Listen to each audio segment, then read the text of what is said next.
Nafarroako segurtasuna eta larrialdiak koordinatzeko zentroa proiektu berezia da.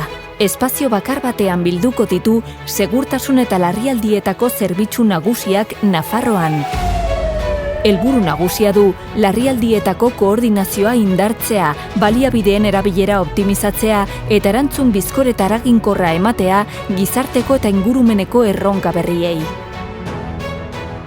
Bertan, elkarrekin egonen dira barne zuzendaritza nagusiko zerbitzuak, hau da, foruzaingoa, trafikoa, suhiltzaileak, babes zibila eta segurtasun eta larrialdi eskola. Sankin alderdian kokatuko da, Aranguren eta Gesibarren artean, 130.000 metro kuadro eremuko batean, ekialdeko ingurubidearen ondoan. Tokia hautatzeko irizpideak hauek izan dira, lotura ona izatea bide azkarrekin eta garraio publikoarekin, malda leuneko lurra izatea eta inpaktu txikia izatea ikuspegien eta ingurumenaren gainean. Kokalekuak ederki bermatzen ditu funtzionaltasuna, segurtasuna eta etorkizunean handitzeko aukera.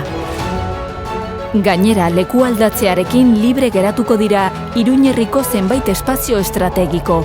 Adibidez, Belosokoitin, foruzaingoaren egoitza dagoen lekuan, hiri jarduketa jasangarri bat eginen da. Proiektuak irmo sustatzen ditu berrikuntza, energia efizientzia eta natura ingurunean integratzea. Diseinua ederki egokitu zaio paisaiari, izan ere, esponda berde batek ingurunea errespetatu eta nabarmenduko du. Lehen fasean eraikiko dira foruzaingoaren egoitza nagusi berria eta trafikoa kudeatzeko zentroa. Ondoren, barne zuzendaritza nagusiaren eraikina altxatuko da, non larrialdiak koordinatuko baitira 112 aretoarekin. Era berean eraikiko dira segurtasun eta larrialdi eskola, suhiltzaileen parke nagusia eta Nafarroako gobernuaren heliportua.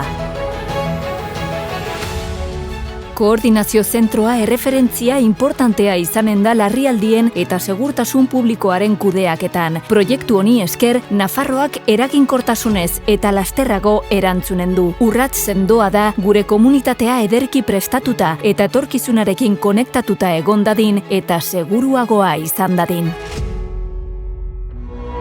Gobierno de Navarra. Nafarroako gobernua.